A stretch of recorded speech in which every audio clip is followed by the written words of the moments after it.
So the recording is now in session. Again, welcome to our October Career Tech Coffee Hour. Glad to have you all with us this morning. In chat, you will find the links to today's Google Slides. If anybody has trouble with that, just let us know.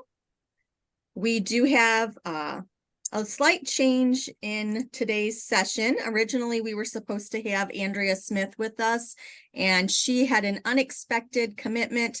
For those of you who aren't aware, her son was in a pretty bad accident a little while back, and she needed to be at a follow-up appointment with him today. So we certainly understand that, and I am wishing them well today, that they get good news at their session. She has agreed to reschedule, so she will be presenting on youth science and business advisory partnership with us for our December coffee hour. So please, if you have not registered for that, at the end of today's session, we'll give you the links and you can register for the December coffee hour. Thankfully, though, we have Ray Blevins with us. So Ray is not new to State Support Team, but he is new to supporting career tech education. And when I was in a panic trying to find a replacement, Ray's like, hey, I just really was at some great sessions about AI and career tech. And so Ray is here today with us to talk about and show you some of the pretty amazing stuff that's happening with AI and how you can utilize that for career tech education. And so Googling a little before Ray's presentation, I found some pretty good articles out there about that exact topic. So I found this interesting that according to National Geographic, AI will be transforming every business and technology pathway. As the case with any new technology, it represents opportunities to increase productivity and automate different tasks that are normally performed by humans. And I think you will see that connection today with Ray's presentation. So with that, I'm going to turn this over to Ray. Ray, do you need me to stop sharing? Do you want me to move slides forward? What do you think is the best way? I think I've just took control, and you should be seeing my screen right now. Perfect. So what I would like to do is just take a few minutes. We've set aside a small amount of time. I could probably talk on this topic 6 to 8 hours, and to be honest with you, I'm a novice. Last week, I had the opportunity to attend the National Dropout Prevention Conference. There was a gentleman by the name of Thomas Hawkins who did a presentation for us. I've borrowed a few of his slides, so we're going to take maybe 5 minutes or so just to lay the groundwork a little bit about artificial intelligence. I am not going to do the subject justice. I'm just scratching the surface to get your mind thinking, get your imagination running, and then we're going to do a live presentation of the use of some artificial intelligence today, and I'm going to ask for your input to tell the computer how to solve some problems for us. So that's kind of my goal in this short little piece of presentation. I have embedded a link to the larger presentation. Mr. Hawkins provided us about a 2-hour presentation that we did not get through. So the slide deck that he has provided us, which is about 70 some slides, should have took about 3 to 4 hours in length. So there's a lot of information in that attached slide deck. One of the things that he was talking to us about, and several other presenters at the National Dropout Prevention Conference, is AI is just changing the world. And he took the opportunity just to show a few of the current apps. Now, every little image you see here represents a different artificial intelligence. And they made sure to let us understand how many of you on this call have an iPhone and text using iMessage. That is, thank you for raising your hand there. That is artificial intelligence. If you've ever noticed that it's predicting your text or providing you information. In fact, I dropped my iPhone and broke it yesterday again, and I had to reboot it. And as this session started, it came up to me and says, you probably should turn your focus on so your phone will not ring. So it's keeping up with us nowadays and automating our processes. Some artificial intelligence costs money. Other artificial intelligence applications are free. One of the things that most of the national speakers we're discussing is do not pay for artificial intelligence right now.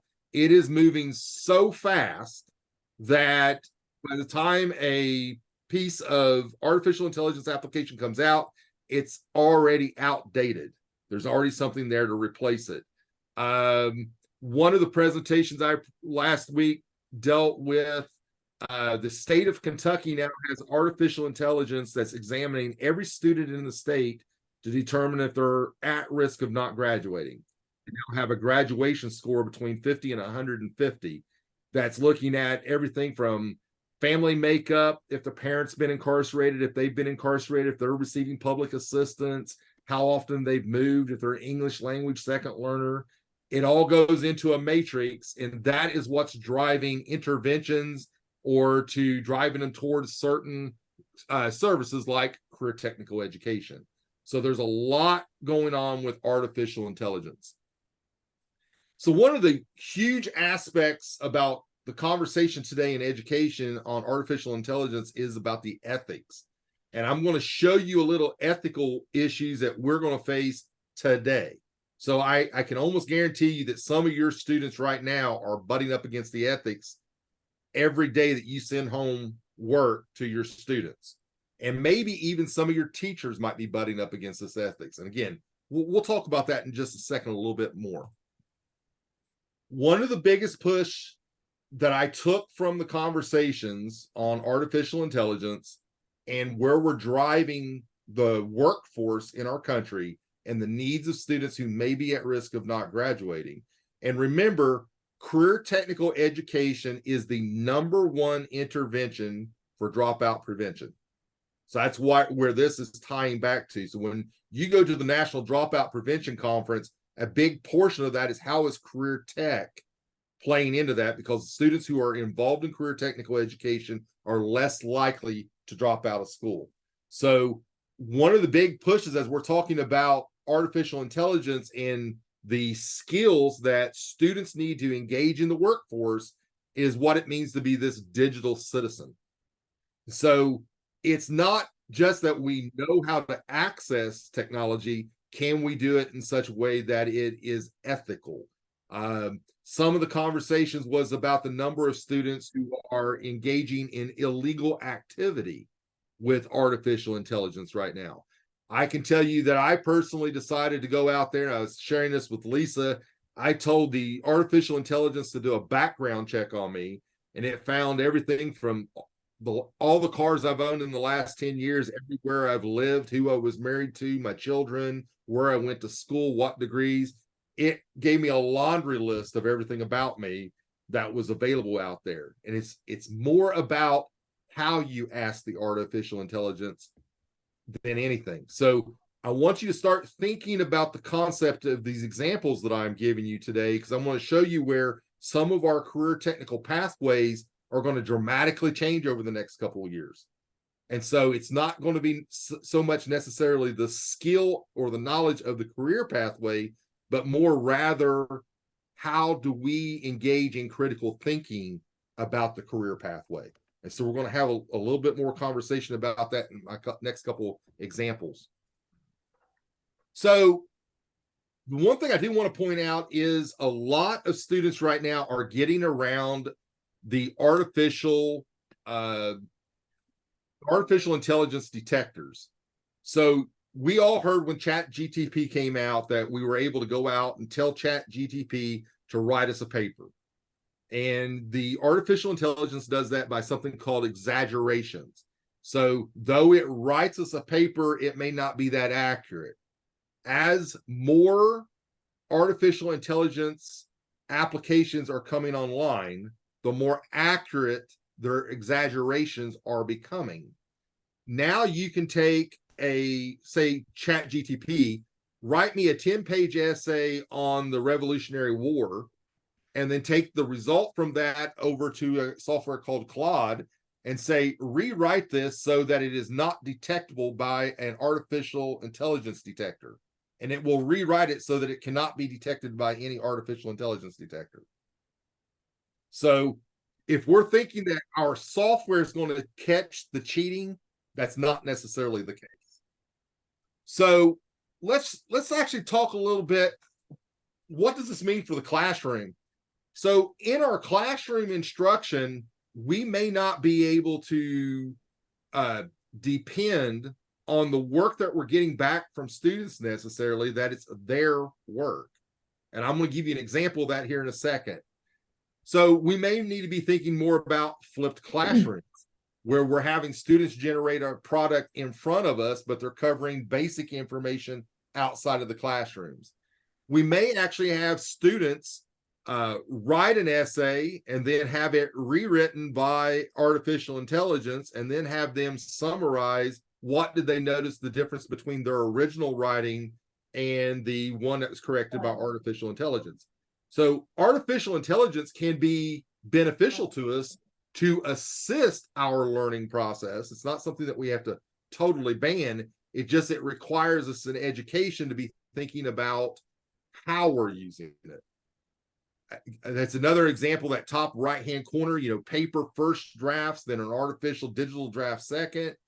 The other one is we may want to be thinking about how do we engage and grade the ability of students to use artificial intelligence to support their needs.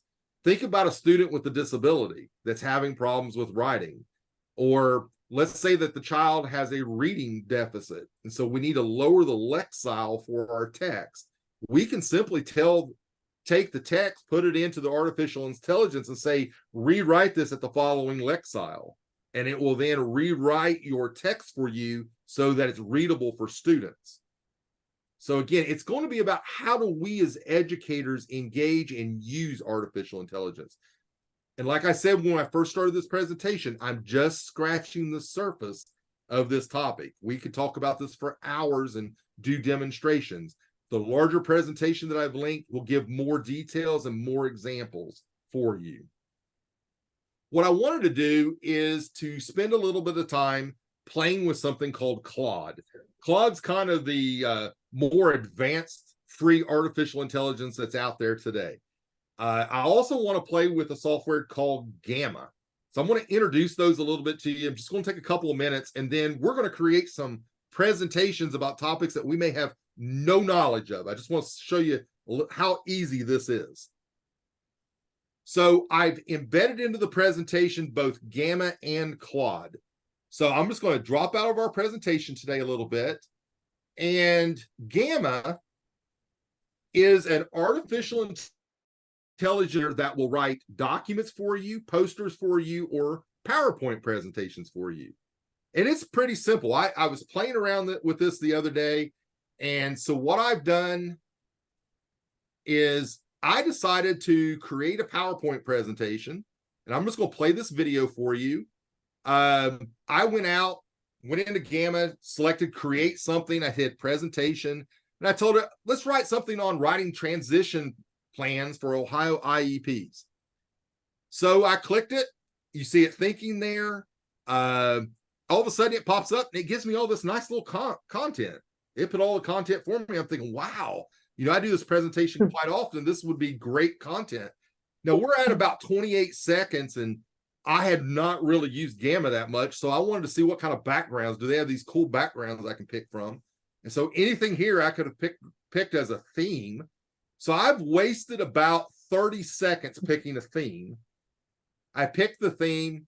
It looks nice. I tell it to continue. And all of a sudden, it starts creating this PowerPoint presentation for me based on the topic. Now, if you write presentations or you put together professional development for your teachers, or think if I was a teacher, I'm that welding instructor and I need to do a presentation on cutting galvanized metal and what are the dangers about galvanized poisoning, about breathing the fumes. Okay, how long would it take me, your average welding instructor, to put together a presentation on this? They could simply go in here and say, write me a presentation on it, and it would put down the key information. Here's the key thing I need to point out to you, and I think every one of the presenters did a wonderful job. Artificial intelligence will do about 80% of the job for us.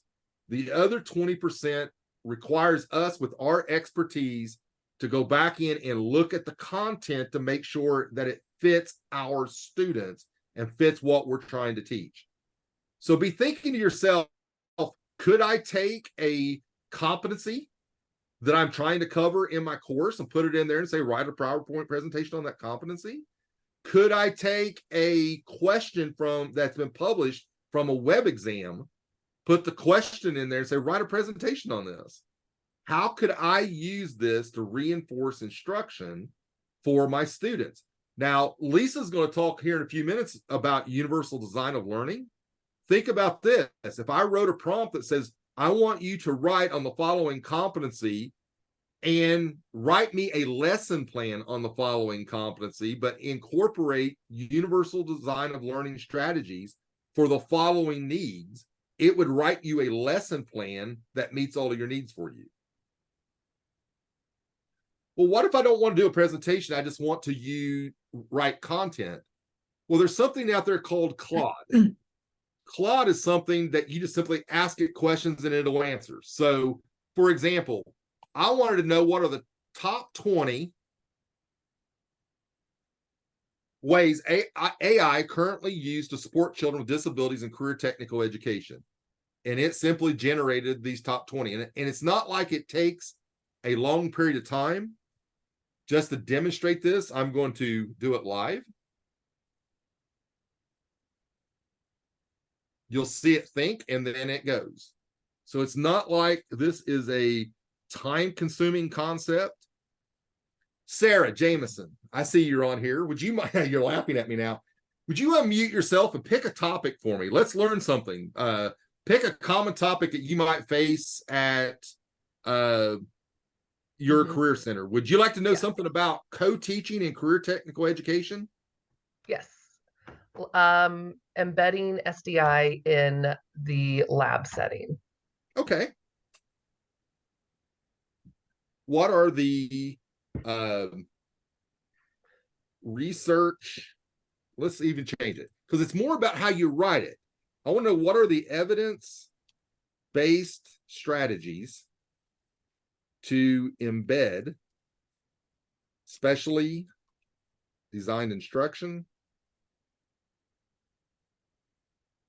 in a career technical lab class.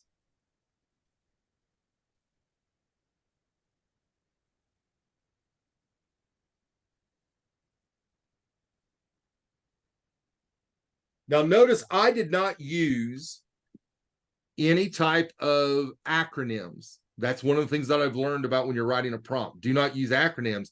It will give you acronyms back, but sometimes when you use acronyms, it may confuse it of what you want. So there needs to be critical thinking.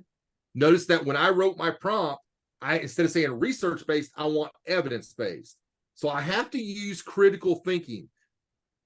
Question for you as leaders, are we teaching students critical thinking skills? Would they know how to ask a question to AI to get the information back? Would they be able to engage in critical thinking or communication with a future employer about the career field or career pathway they're in? Now, notice I've got all this nice information. I want to copy that real quick, and I'm going to go out here to Gamma. Sorry, I hit the wrong button there. I'm a novice still. I'm still learning all this. I want to create a new, generate a presentation, write a presentation for 1 hour on the following topics. And I've exceeded my threshold of numbers. So what I might want to do is I'm going to go back to my original prompt.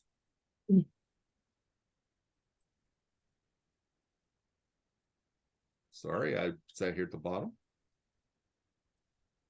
And I can embed some of those into that, but I'm going to go back here.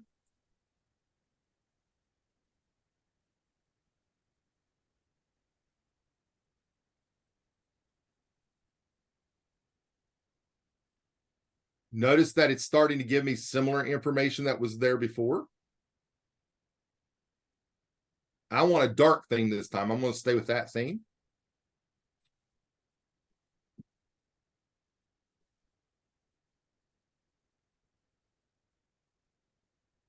This is how quick it is to write up a presentation. Now, I've got that information from Claude over here. I can go in here and edit this presentation if I want and embed some of the other key points. If I wanted to have citations, I would have told Claude to give me citations, and it would have provided me citations for each one of those evidence-based practices. The AI will provide us what we ask. Now, notice that it just keeps going. How long would this take you to write this presentation? Now, Claude also does something a little bit different. I was joking around with Lisa before we got in. I'm kind of a math nerd, so I went into one of my math statistics books while we were sitting there, dropped down, and I wanted to know how to solve this problem. For human infants born weighing 5.5 pounds or more, the mean gestation period is 268 days, which is just less than 9 months. The standard deviation is 14 days. For gestation periods, that proportion is expected to last 10 months or longer. I don't know about you, but there's some math there. How do we solve it? No problem. I'm going to go to Claude. I'm just going to click my little paper clip here, and I'm going to add it. And so Claude's going to go out. It's going to read my PDF document, and then it's going to solve and write out how you would mathematically solve that statistics problem. So you can take anything PDF up to, I think it's 200 pages, put it in here, and it will solve everything in the textbook. So remember I was talking about ethics before? If you've got students that are working on Google Sheets or any information that you're providing, if they can put it in PDF, they can put it out here. Now, you can tell Claude to write an IEP. You can tell Claude to engage in a conversation with the student around career advising, and it will ask a series of questions where the student would then answer questions about their preferences, interests, needs, and strengths, and then write you a transition plan. AI is here. It's all about how you ask the questions. So I would like to real quick pause my presentation portion and answer questions that you may have around this basic introduction to what is AI and what are some of its uses. Any questions from the audience?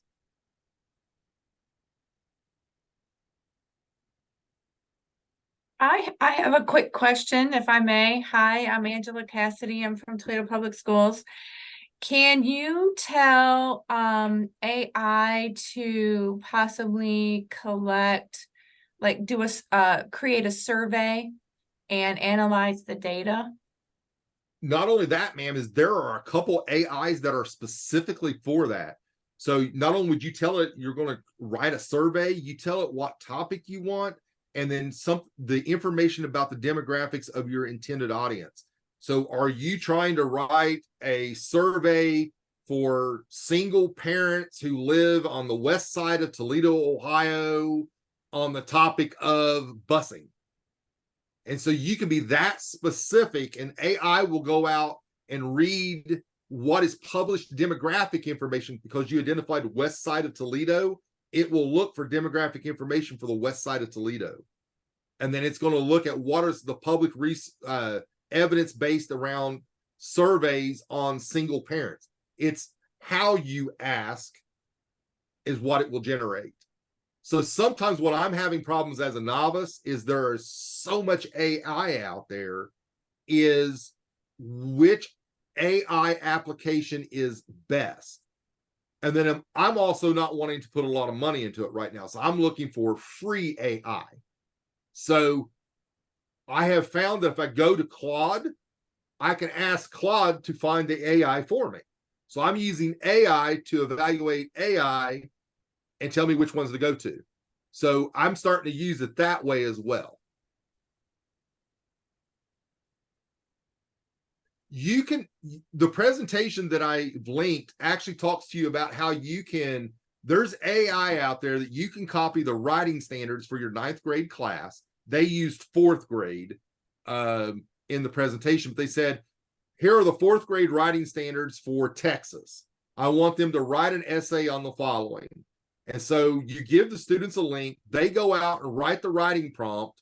When they submit the writing prompt, the artificial intelligence reads the writing prompt, grades the writing prompt, and then gives written feedback specifically based on their writing skills and cites examples of how they can improve their writing. So AI will generate prompts, read the prompts, grade the prompts, and provide feedback on the prompts. And then generate a presentation for you showing you where all your students are and what are the common errors that occurred. That's available for free right now. So think about what we could do around web exams, or what could we do around other areas. How many schools are having problems with geometry scores? If you're teaching geometry in your career center, that's one of the state of Ohio in general is having problems with geometry. Could we integrate AI into our conversations in our courses for geometry to give other examples or expand where children are having problems? Do you have specific pathways that maybe specific student subpopulations? Let's think about our equity reports that are getting ready to come out. How are our students with disabilities doing in a specific course? Could we use AI to tutor or give them access to expand their knowledge or meet their needs universally based on the specific content? I'm thinking about a child that may be in like an STNA program with low readability. So we're providing that extra time, and we might be able to get them extra time on the state test, but that student still has to be able to understand vocabulary. Could we integrate AI in for students who are having problems with vocabulary acquisition? And that's common in our medical field, especially. How could we use that for our students? There's this AI is a game changer, but also think about it this way. How many of you have a coding program that relies on teaching some form of coding? AI does it now. We don't need a lot of programmers. The AI will do all the programming for you if you ask it to. So what the examples they were using at this national conference was the need to integrate AI into our coding pathways so that the students have the critical thinking skills to know how to ask the system on how to generate the coding and then what to do with it. So it's not necessarily being able to be that expert on C++, but rather, if this generates a code for me, now how can I use it best? Employers will be able to expect more of a workload on an employee because AI will do a lot of the basics. And that's what they're starting to see already in like coding fields within our careers. Pause just a second to see if there's any other questions, and I'm going to turn it back over to Lisa. Right, I have a question. So the Gamma AI, would that be able to, like if I were teaching a unit in a career tech lab and I wanted to have some visual supports for the students, is that something where I could use Gamma to say, create visual supports for the steps in preparation for a blood draw in phlebotomy? Yes. Yes.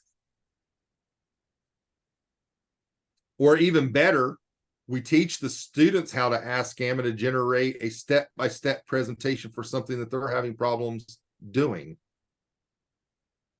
You mentioned phlebotomy. How many of your students have problems still about the procedure about washing your hands? There's a step-by-step, and they have problems keeping up with that, or what do they call it, mitering the corners of the bed when they're making the bed. I know there's specific skills. I never did learn how to miter my own corners of my own bed, but you know, if they're having problems with that, they can have Gamma create that step by step. And if they tell it to provide diagrams, it will then generate the diagram. So it'd be a step-by-step visual. But we have to teach our students how to ask the question.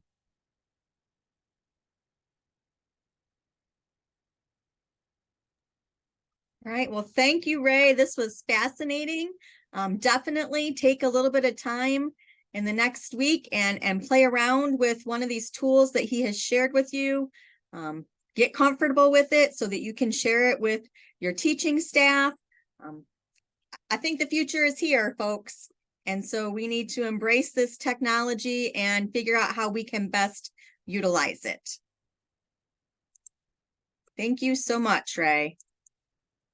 All right, so I'm going to skip through all of his slides really, really fast. Do we have at this time any questions from the audience about anything career tech? I always like to give some space for anybody who maybe has a burning question that they wanted to ask the group, because you've got a room full of career tech people here to get their opinion.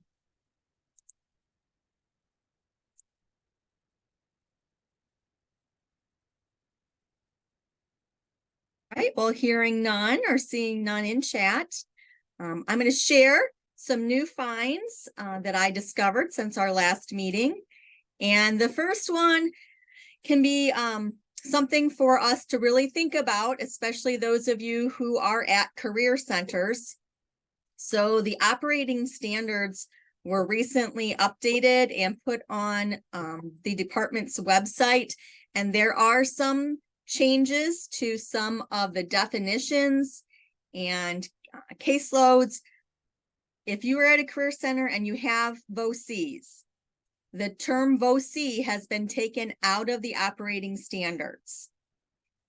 Talking with Amy Szymanski, we kind of came up with this, right? So if your VOCs, because they all function differently, there are 49 career centers in the state, and we all know everybody does things just a little differently. But if your VOCs are writing IEPs, if they're providing SDI or overseeing SDI, if they're creating the reports for progress monitoring, if they're providing support to the general education and career tech teachers, these are the responsibilities of an intervention specialist, right? Those are some of the definitions for intervention specialist.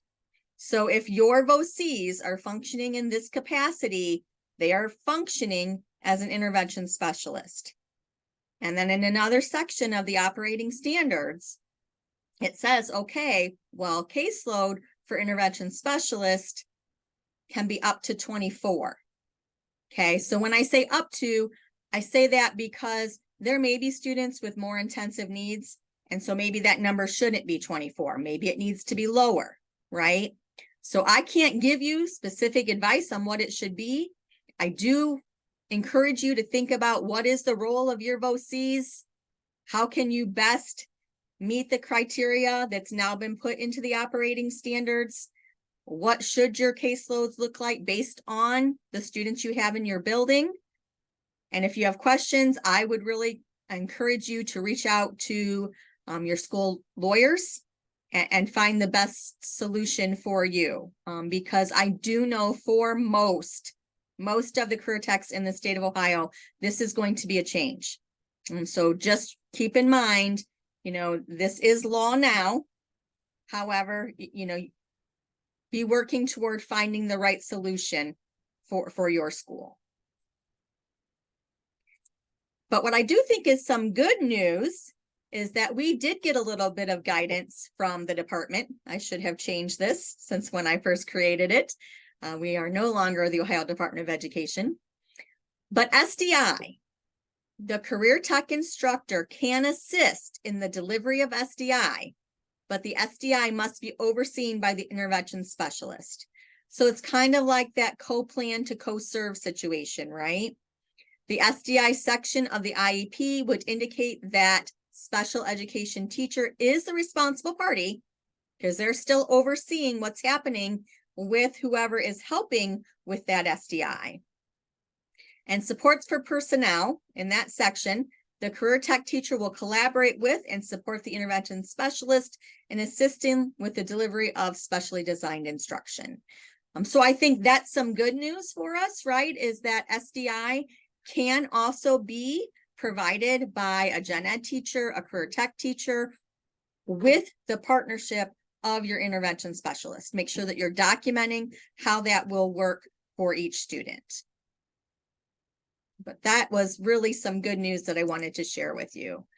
I also came across this website. So if you did not know, October is Disability Employment Awareness Month.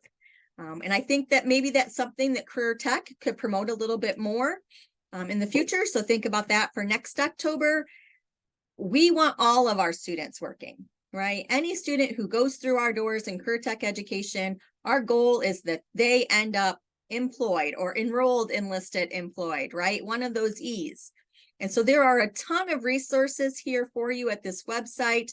I just think maybe even getting our career tech teachers some of this information so that we are changing mindsets about the ability of our students and the potential employment practices, because Employment First Ohio is really trying to do their part as well, to work with employers out there, to work with our local businesses and get them thinking about employing all kinds of people and finding the right fits for those students. So great resources.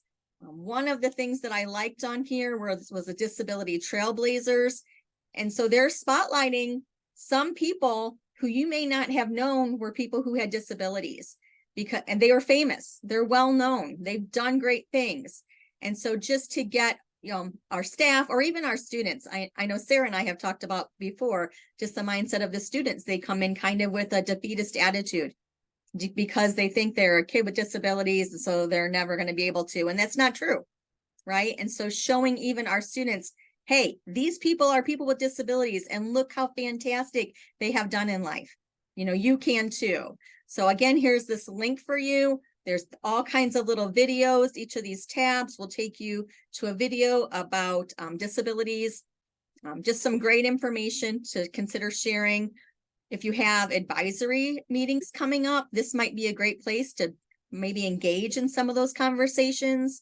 You never know who is at your meeting who might be like, you know what? I think I could employ one of those kiddos who's got a more severe disability. I think I've got the right fit. But you got to engage in the conversation.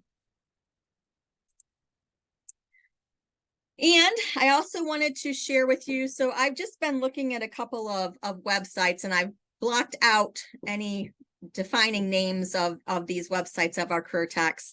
But, the work that Ray and I do through our work with the CTE Special Ed Self-Review really has you looking at recruitment, selection, and placement. And these are some things that I've noticed in the websites that I've been looking at. So, when you have these admission requirements, I really want you to consider thinking about, is this equitable, right? Are you violating any civil rights by having these requirements for entry? We've heard a lot in the last couple of years about CTE without limits. And so I just encourage you to think about, what's the purpose of these? You are a public school, right? We are still a public school. And could any other public school have these same kind of requirements?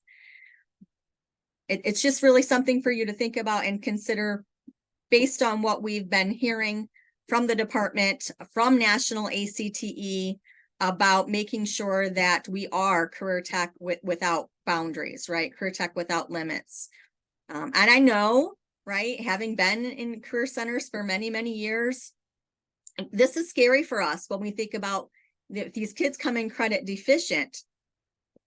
Well, maybe getting into career tech is what changes their life around and gives them motivation to get credits made up. Maybe we could offer simultaneous credit for some of these classes where kids are typically credit deficient, right? And we could be thinking about ways to get their credits made up. We can be thinking about how career tech education through web exams, work-based learning, industry recognized credentials is a graduation pathway, right? That for students who typically don't do well on end of course assessments, we know they're doing better with us. So we're actually able to give kids a shot through career tech that maybe they wouldn't have had if they didn't get into career tech. So really encouraging you to look at those admission requirements and thinking about removing any that you have, right? Also just thinking about now that, I mean, I've said many times in the last few years, it's the best of times, it's the worst of times for career tech education.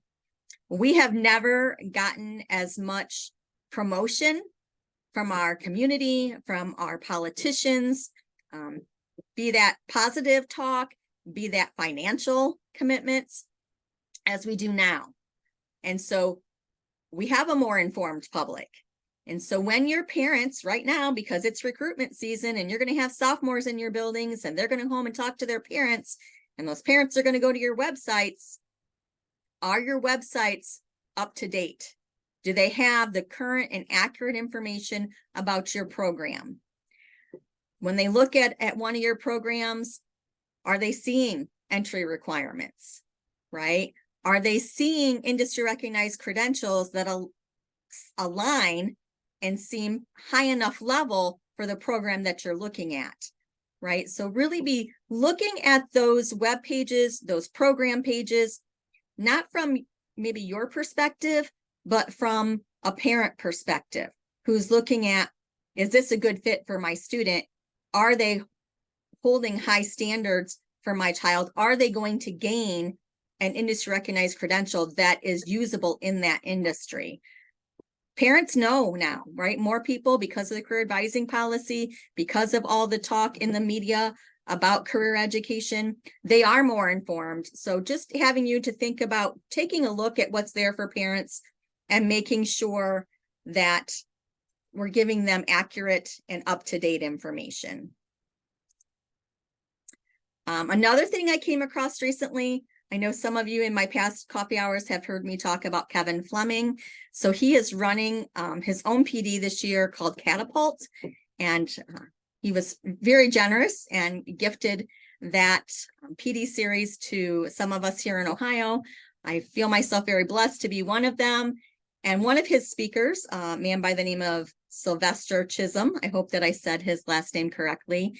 This was something that he shared, and I thought, wow, you know, we talk a lot about employability skills, the soft skills. He calls them durable skills, but I love how he broke each of them down, right? Well, what does growth mindset really mean? Self-sufficiency, results focused, action oriented, goal oriented. They have curiosity. They do strategic planning. They're a self-starter. So when you talk to your students about these soft skills, we can talk more about these little individual pieces that fall within that. Love, love, love this visual for that. Please share it. It's really, when Sylvester did some research, he found in job postings that 7 out of the 10 most requested skills in those job postings were from this, right? 7 out of the 10 were looking for these soft skills. So really breaking down for students, what does that mean? What are those soft skills? Another presenter from this session, Jeffrey Moss, he created something called Parker Dewey. And it is, so he's doing this for college students. But when I saw his session, I was amazed at the potential that could exist for our career tech programming, right? So we put kids in job placement. We send kids on internships or apprenticeships. But what about micro internships? So micro internships are these 10 to 40-hour projects. A business has something they need done, but they don't want to take on an employee for an entire semester, right? But they have this work that they'd be happy to employ your kid, or to use a temporary agency to employ your kid, or maybe you, the school, are the employer. They pay you and you pay the kid. There are ways to make this happen. They're going to send you a project, and then you have the student complete that project. I know a lot of us are doing that in some of our programs with our customer service programs, but maybe there's more potential here. You know, we think about our students who don't have driver's license, and I hear that is slightly changing. We're starting to see more kids have a driver's license, but until we get everybody back to having driver's license, if they don't have a way to get out to a job site, these micro internships might be a really fantastic way to bring that opportunity, not only for employment, but for work-based learning right into your school system. So I wanted to plant that seed for you to think about ways to keep building opportunities for students to gain real world work experience, to gain employment, to build their resume. I think micro internships could be a great way to do that. You know, when you think about micro internships, they are not make-believe, they're real things. It's not a heavy lift to get this started. They don't have to be unpaid. We can figure out a way to actually employ these students. It doesn't have to be grunt work, right? You might have some local companies who need things done. Maybe it's something data related that they could do for you. Maybe it's some welding projects. Maybe it's, hey, we've got this extra order for machining a project. We can put the machine in your plant if your kids can work on it there while they're there. All kinds of opportunities here. And then, you know, there are benefits. There are benefits for students. There are benefits for the companies. It's really something that I think we can take a look at. If you're interested in this, I do have what he calls a playbook. So reach out to me. I can get you that playbook to think about how you could adapt it for your own situation. Another thing new that came out recently is a one-pager from the department on graduation. So if you have not yet seen the one-pager, let me take you to it real quick. They call them one-pagers, but it's 2 pages. It's a front and a back, right? But it goes through the requirements, you know, graduation 2023 and beyond are long-term graduation requirements. We're still looking at the CCR, credits, competency, and readiness. Credits being that minimum of 20 credits. Want to remind you to continue to think about flex credit and simultaneous credit for that section. The competency, right? A lot of schools are really looking at option 2, the career readiness, which is you guys, right? But let's face it, I know most of you are full. Most of you are at record enrollment and you don't have any more room. The reality is maybe it's time that some career tech gets expanded into our traditional school settings as well. Because it is a graduation option, it is an evidence-based graduation pathway for our students. And then the readiness seals, right? So just a nice one-pager, maybe nice to have around when kids do come, if they come for 8th grade tours, if they come for sophomore visits, really talking to them about how career tech fits into this. So that was all my new finds. Before I move on to upcoming PD and training available to you, I always like to give room. Does anybody have any new finds that they would like to share?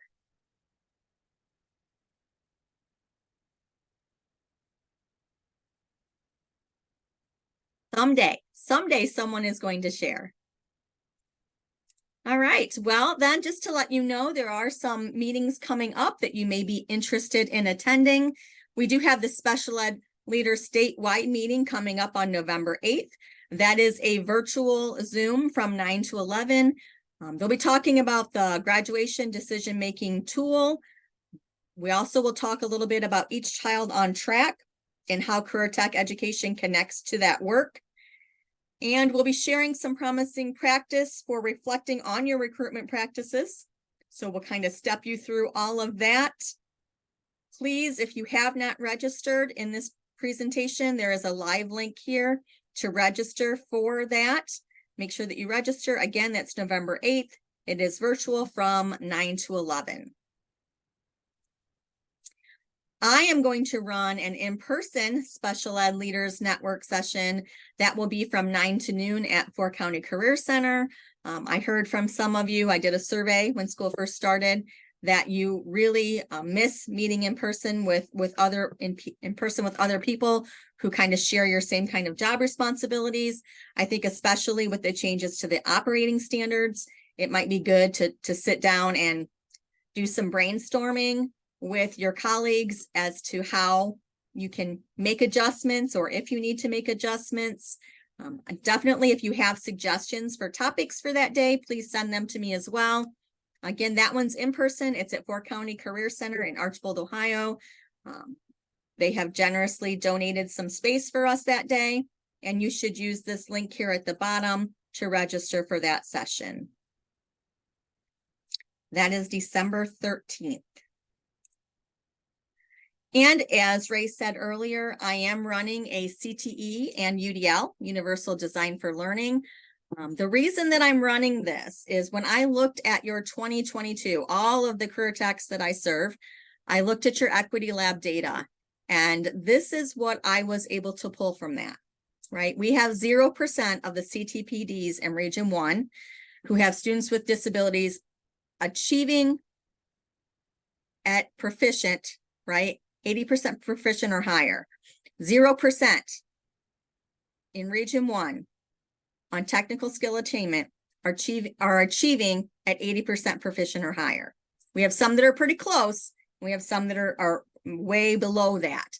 And I have 80% there because we know that in Ohio, 80% of our students with disabilities are totally capable of achieving at the same cognitive level as our non-identified peers. So we're striving to get to that 80%. I also know that 67% of our career tech planning districts had a decrease in the percentage of students with disabilities who were obtaining proficient on that technical skill attainment. So we went down a little over the last year. And 78% of the CTPDs in Region 1 have students with disabilities as their lowest achieving special population for technical skill. So that tells me that there is work to be done, right, for our students with disabilities. And we know that Universal Design for Learning is an evidence-based practice. National ACTE promotes it. We have the Ohio Department of Education.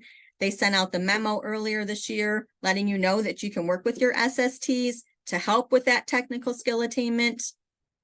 And I have an example here if you're interested in watching the video on what Universal Design for Learning can look like in a career tech lab from people that I have trained previously. Those dates are December 19th, February 7th, April 16th, and June 18th. It will be in person. It is going to be located at the ESC Lake Erie West in Toledo. This is the registration link. I do want to say I have been out of a building for 5 years now, and so I did not think about it being exam week. So I know some of you may have difficulty getting your teachers away on December 19th. I understand that. If you are still interested, please still have them register. They can miss the 19th and just come to the other sessions. I can get them caught up. You know, I know I will be using some of the things that Ray shared today with AI on how we can use that in differentiating and making sure that we are meeting the needs of our students with disabilities through UDL and utilizing AI to make that process a little bit easier, quicker, faster. So I hope that you will consider registering a couple of people for that session. I do have one school I'm so happy to report has already registered five people for the session. So registrations are starting to come in. I'm going to have to cap it at about probably 30 people. So if you're interested, whether it's for you to become a train the trainer, or you have staff who you know would be really good at wanting to make some changes to increase their technical skill attainment, please send them our way. I'm sure that they will find benefits from the training. And then just to give you a heads up, this is in the future, not until February, but based on what Ray shared with us about AI, I can imagine that AI is going to be a pretty big focus at the technology conference this year. While I have not always seen a lot of career tech people there, I think right now is the time to make sure that you are up to date and are ready to use AI on a regular basis. So I would encourage you to keep your eyes open for information about this conference. There are lots of links here in the presentation for you. The conference website, you can take a look at the sessions that they're offering, but wanted to make sure you were aware of this conference. It is February 13th through the 15th, and registration is now open. Another one I think you should probably have on your radar. These are from our tech prep friends. They will be having the Success Bound Conference on April 26th. So you definitely want to save that date. They have not yet started enrollment or registration for that, but save the date on your calendar. I have gone the last couple of years. It is fantastic, really great information. In fact, that is where I met Andrea Smith, who will be presenting for us December 13th on Youth Science and Business Advisory, that partnership. So I know that they are really working hard to make that a fantastic learning day for you. Save the date. It's well worth your time. And that is all that I have for you. We have crammed a lot into 1 hour like we typically do. Please take the time and fill out my survey. Let me put that in the chat for you. And I think Ray may also have some registration for his people. So please make sure that you are filling out that information for us.